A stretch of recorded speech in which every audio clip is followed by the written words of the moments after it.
I like the smallness of this. Like, I don't ever want it to be big. Often people will come and sort of say, like, oh, you should go into a cafe, but I don't want that because I think this works like this because it's this, and that's what's appealing about it, and that's how it works because we can be fast. When you kind of do something else that's bigger, then it becomes something completely different. I like that about it, that it's little.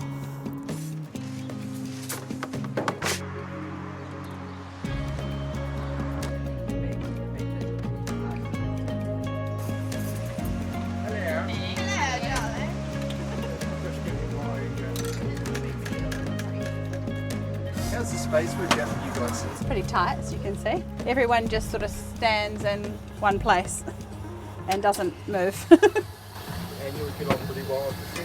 Yeah, you sort of have to. You have to. It made sense to me to set up here because, you know, I wanted to sort of have like a bit of a beach theme. We just designed our coffee shed to look like the old English beach huts.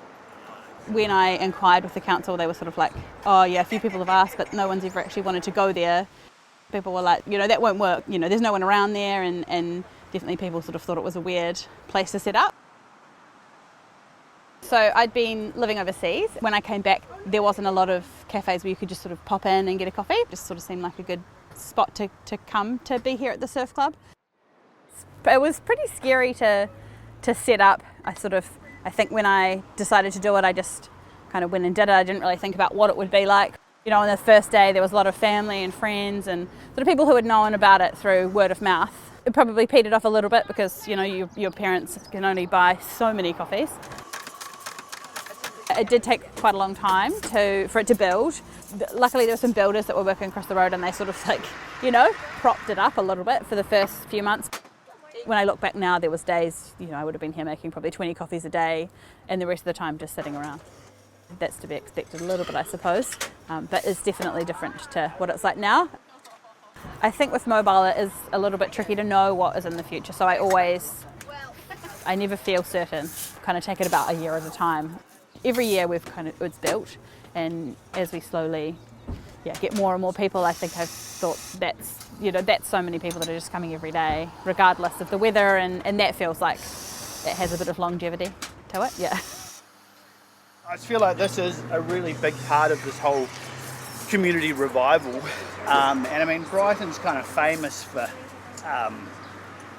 old buildings, run-down things, a bit of a broken-down community in a way. It's just really nice to have somewhere that you can kind of meet. Made a lot of friends down here. My dog's probably made 10 times as many friends, but no, it's just great. It's brought a really good vibe, this coffee shed. Just because we meet here, meet our friends, often come here and there's somebody here to talk to and a neighbour or two. Sit down and have a chat and then catch up with people. Yeah, no, it's brought a good vibe here. We've been opening Christmas Day every day for the last 9 years. It was interesting the first year we did it, I just thought, well, why not, get some good coffee and have a nice morning. And it was so amazing to see a lot of our customers came down and kind of stayed for the day, and they feel quite connected to us. I often think about if we were to not be here, people would be so sad about it. I would be sad about it, not even from it being mine at all. I would be sad about it from, I live around here and I love coming down here. So often I've thought I would just be so sad if it wasn't here, even for myself as part of the community. I never envisioned it being so popular for parents, and because they can just park right in front, have their kids in the car, grab their coffee, and that's just been such a kind of happy coincidence that I didn't see because I didn't have kids when I opened it. It's been interesting juggling having a family and having, a business, and it's I kind of think of it like it's almost like having another child, because it's another thing that you have to drop everything for sometimes. Before having kids, as no one does, realised how specifically kind of all-encompassing having a child was. So it was a little bit of a, learning curve. And I remember when I had my first, I didn't have a lot of staff, so I sort of had to come back quite quickly and work when my son was really little.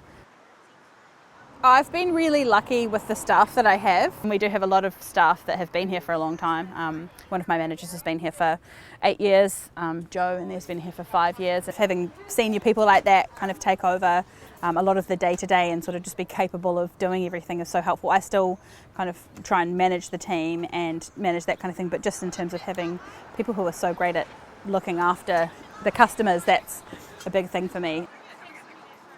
Yeah, we've just celebrated 10 years about a week ago, so that was pretty exciting. It's kind of gone fast and slow, if that makes sense. There's a big move kind of going on down here at the moment. There's a rebuild for the surf club, and so our site is moving, and so we have to move. We're moving into just a little container. We're going to make it look just like how we look, but it's going to be really cool, especially for the guys working in a very tight space. It will be nice to have a bit more room.